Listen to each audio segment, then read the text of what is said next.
TTD మాజీ AVSO Satish Kumar post mortem నివేదికపై suspense కొనసాగుతుంది. సతీష్ మృతిపై ఇప్పటికే పలు కోణాల్లో అధికారులు దర్యాప్తు చేస్తున్నారు. A1, A2 కోచ్లలో బెడ్ రోల్ అటెండర్లను రైల్వే పోలీసులు విచారించారు. సీట్ నెంబర్ 11లో బ్యాగు లభించిందని అధికారులు తెలిపారు. ఇక సతీష్ సీటు 29 నుంచి 11కు ఎలా మారిందనే దానిపై పోలీసులు ఆరా తీస్తున్నారు.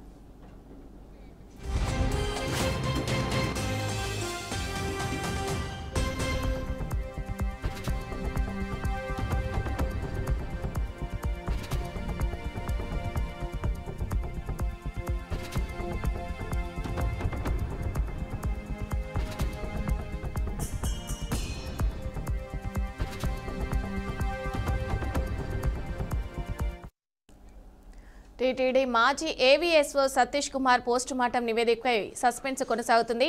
సతీష్ మృతిపై ఇప్పటికే పలు కోణాల్లో అధికారులు దర్యాప్తు చేస్తున్నారు. A1, A2 కోచ్లలో బెడ్ రోల్ అటెండర్లను రైల్వే పోలీసులు విచారించారు.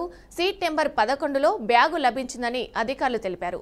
ఇక సతీష్ సీటు 29 నుంచి 11కు ఎలా మారిందన్న దానిపై పోలీసులు ఆరా తీస్తున్నారు. ఇక ఇదే విషయానికి సంబంధించి మరింత సమాచారం మా ఏపీ బ్యూరో చీఫ్ ఈశ్వర్ అందిస్తారు. ఈశ్వర్, చెప్పండి, ఈ అంశానికి సంబంధించిన అప్డేట్స్ ఏంటి? ఏవీఎస్ఓ సతీష్ కుమార్ మృతి హత్య కోణంలోనే దర్యాప్తు కొనసాగుతున్నట్టు మనకు సమాచారం వస్తుంది. ఎందుకంటే అతని సోదరుడు ఇచ్చినటువంటి ఫిర్యాదు మేరకు ఆ హత్య కోణంలోనే కేసు నమోదు చేసినట్టు తెలుస్తుంది. అతని పోస్ట్ మార్టం నివేదిక కూడా సస్పెన్షన్ క్రియేట్ చేస్తుంది. సతీష్ మృతి పట్ల పలు కోణాల్లో అధికారులు అయితే దర్యాప్తు చేస్తున్నారు. A1, A2కు సంబంధించినటువంటి బోగీలు, ఆ బోగీల్లో ఉన్నటువంటి మిగతా అటెండర్లు కావచ్చు, అక్కడ ఉన్నటువంటి ప్రయాణికులు కావచ్చు, వాళ్ళతో కూడా మాట్లాడే ప్రయత్నం పోలీసులు చేస్తున్నారు. సీట్ నెంబర్ 11, 29 నుంచి సీట్ నెంబర్ 11కి ఏ విధంగా అతను మారాడో కూడా దర్యాప్తు అయితే కొనసాగుతూ ఉంది.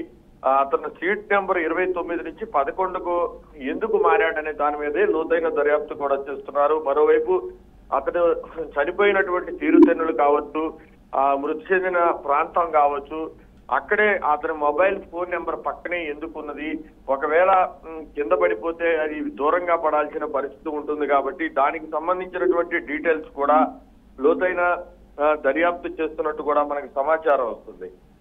మరోవైపు ఘటన జరిగిన టైంలో మొబైల్ ఫోన్ ఎక్కడ ఉంది అనే దాని మీద సిఐడి డీజీ లోతైన దర్యాప్తు చేస్తున్నారు. బాడీ పడిన దూరంలో అదే దగ్గరలో మొబైల్ ఫోన్ పక్కనే ఎలా దొరికింది అన్న దాని మీద కూడా విచారణ చేస్తున్నారు. దాదాపు 30 నిమిషాల పాటు సిఐడి డీజీ లోతైన దర్యాప్తుతో పాటు ఆయన చనిపోయిన ప్రాంతాన్ని పూర్తి స్థాయిలో జల్లెడ పట్టిన పరిస్థితి కనిపిస్తుంది. సీట్లో ఉన్నాడా, ఎందుకు సీట్లో పడుకోలేదనే దాని మీద కూడా విచారణ చేస్తున్నారు. ఎందుకంటే సీట్లో పడుకోకుండా బయటికి ఎందుకు వచ్చాడు, లేకపోతే ఎవరన్నా కావాలని హత్య చేశారా, వీటన్నిటి మీద కూడా లోతైన దర్యాప్తు చేస్తున్నారు.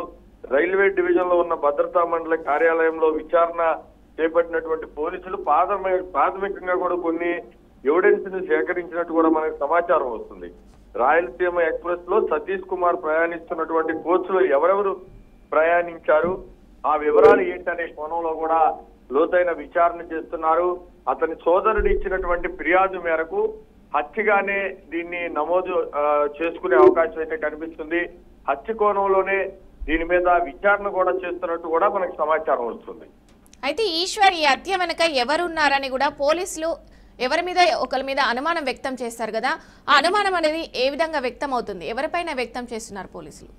ఖచ్చితంగా అతను చనిపోయినటువంటి తీరుని, అతని మృతి చెందిన ప్రాంతాన్ని పరిశీలించినటువంటి పోలీసులు లోతైన దర్యాప్తు చేస్తున్నారు. అసలు దీని వెనకాల ఎవరున్నారు, ఆయన ప్రయాణిస్తున్నటువంటి ట్రైన్ లో మిగతా వాళ్ళు ఎవరు ఉన్నారా, ఆ కోచ్ లో ఉన్నటువంటి వ్యక్తుల పేర్లు, డీటెయిల్స్ ను కూడా సేకరించే ప్రయత్నం చేస్తున్నారు. ఇప్పటికే లోతైన విచారణ చేశారు. కొన్ని ప్రాథమికంగా కూడా కొన్ని ఆధారాలు కూడా సేకరించడం జరిగింది. ఇది హత్య కోణంలోనా లేకపోతే అనుమానాస్పద మృతిగా భావించాల్సి ఉంటుంది. అయితే ఈ రెండింటికి సంబంధించి అతని సోదరుడు ఇచ్చినటువంటి ఫిర్యాదు ఆధారంగా హత్య కోణంలోనే దర్యాప్తు కూడా చేస్తున్నారు. ఎందుకంటే దానికి సంబంధించినటువంటి కొన్ని ఆధారాలు కూడా ప్రాథమికంగా పోలీసులు సేకరించినట్టు మనకు సమాచారం వస్తుంది. అందులో భాగంగానే లోతైన దర్యాప్తు చేస్తున్నారు.